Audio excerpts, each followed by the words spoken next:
नमस्कार दोस्तों, चलिए जानते हैं बिहार की फटाफट 50 बड़ी खबरों को सिर्फ 10 मिनट में। लेकिन उससे पहले आप यह वीडियो किस जगह से देख रहे हैं हमें कमेंट में जरूर बताएं।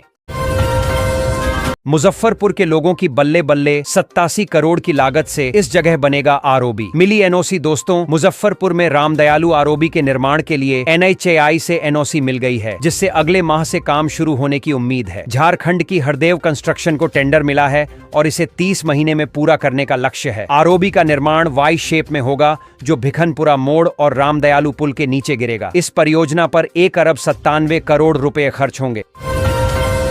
पटना एयरपोर्ट से विदेश यात्रा के लिए अभी करना होगा और इंतजार। सामने आई ये बड़ी वजह दोस्तों, प्रधानमंत्री नरेंद्र मोदी ने पटना एयरपोर्ट के नए टर्मिनल का लोकार्पण किया, लेकिन यात्रियों को अंतर्राष्ट्रीय स्तर की सुविधाओं के लिए 5 जून तक इंतजार करना होगा। वहीं दूसरी ओर नए टर्मिनल भवन का निर्माण किया गया है, लेकिन पटना एयरपोर्ट के रनवे का विस्तार नहीं हो सका। ऐसे में अभी अंतर्राष्ट्रीय विमान की सुविधा मिलना मुश्किल है। विक्रमशिला कटरिया रेल पुल परियोजना को मिली हरी झंडी, पीएम मोदी करेंगे शिलान्यास दोस्तों। भागलपुर में विक्रमशिला से कटरिया तक गंगा नदी पर डबल लाइन रेल पुल बनेगा। 1153 करोड़ रुपए की लागत से बनने वाला यह पुल 3 साल में पूरा होगा। इस पुल के बनने से विक्रमशिला से नवगछिया तक सीधी ट्रेन सेवा मिलेगी, जिससे 3 घंटे की बचत होगी। यह बिहार का 5वां रेल पुल होगा और क्षेत्र के विकास में सहायक होगा।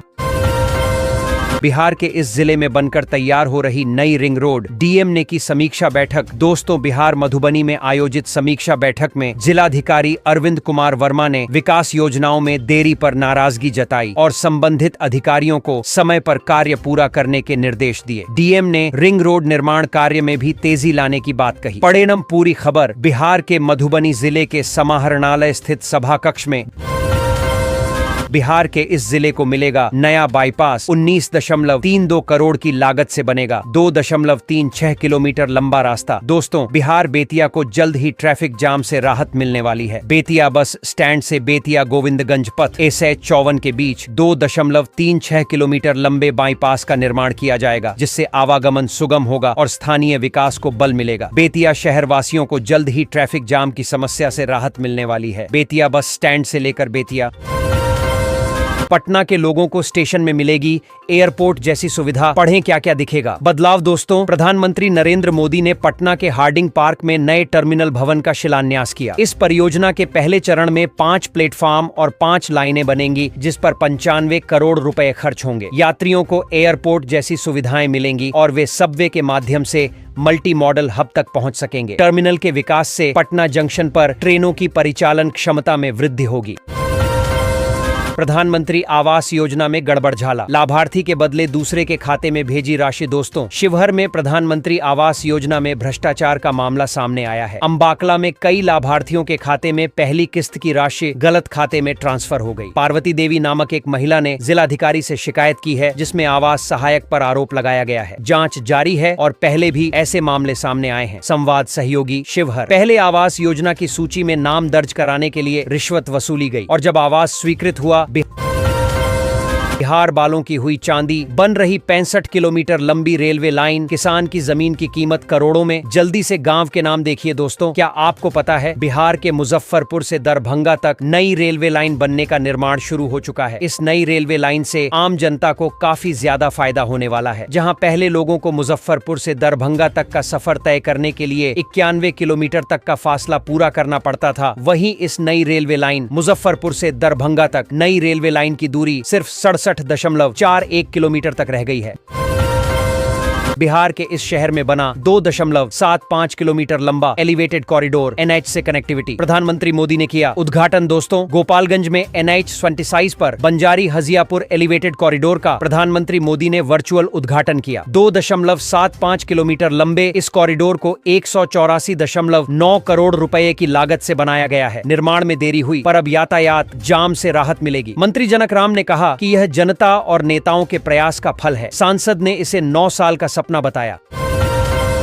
यात्रियों को राहत। अब 28 जून तक चलेगी राजगीर खगड़िया स्पेशल। जानिए पूरा शेड्यूल दोस्तों।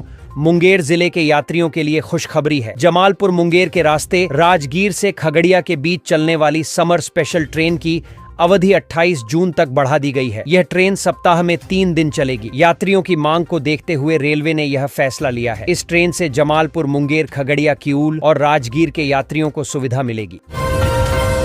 प्रयागराज के यमुना ब्रिज की तर्ज पर भागलपुर में बन रहा 4 लेन पुल खोलेगा पर्यटन की राह। दोस्तों, भागलपुर में विक्रमशिला सेतु के समानांतर बन रहा 4 लेन पुल पर्यटन को बढ़ावा देगा। प्रयागराज के यमुना ब्रिज की तरह इसे थीम लाइटों से सजाया जाएगा। पुल पर HD कैमरे लगाए जाएंगे और रिवर फ्रंट के पास कंट्रोल रूम होगा। 995 करोड़ की लागत से बन रहे इस पुल की लंबाई 4.445 किलोमीटर है और इसमें 40 पिलर होंगे। इसका उद्देश्य भागलपुर को दर्शनीय स्थल बनाना है। शिक्षकों को भी मिला आवास योजना का लाभ। बिहार में पंचायत की मुखिया सुशीला ने खोला राज। दोस्तों, पसराहा पंचायत की मुखिया सुशीला संपत ने आवास योजना में भ्रष्टाचार का आरोप लगाया है। उन्होंने आवास सहायक के पति पर अपात्रों को लाभ पहुंचाने का आरोप लगाया है, जिसमें शिक्षक और पुलिसकर्मी शामिल हैं। मुखिया ने दबाव में हस्ताक्षर करने और धमकी मिलने की भी शिकायत की है। उन्होंने मुख्यमंत्री सहित कई अधिकारियों को पत्र लिखकर जांच की मांग की है। आवास सहायक ने आरोपों को गलत बताया है। तेजस्वी की ताजपोशी की तारीख तय। बिहार चुनाव से पहले लालू यादव को रिप्लेस करेंगे RJD के तेज। दोस्तों, लालू यादव राजद में संगठन चुनाव का पहला चरण पूरा हो चुका है, जिसमें प्राथमिक और पंचायत स्तर के चुनाव हुए। अब प्रखंड और जिला कमेटियों के चुनाव होंगे, जिसके बाद प्रदेश और राष्ट्रीय अध्यक्ष का चुनाव होगा। चर्चा है कि लालू यादव राष्ट्रीय अध्यक्ष बने रहेंगे। वहीं तेजस्वी यादव को भी पार्टी का कमान मिल सकता है।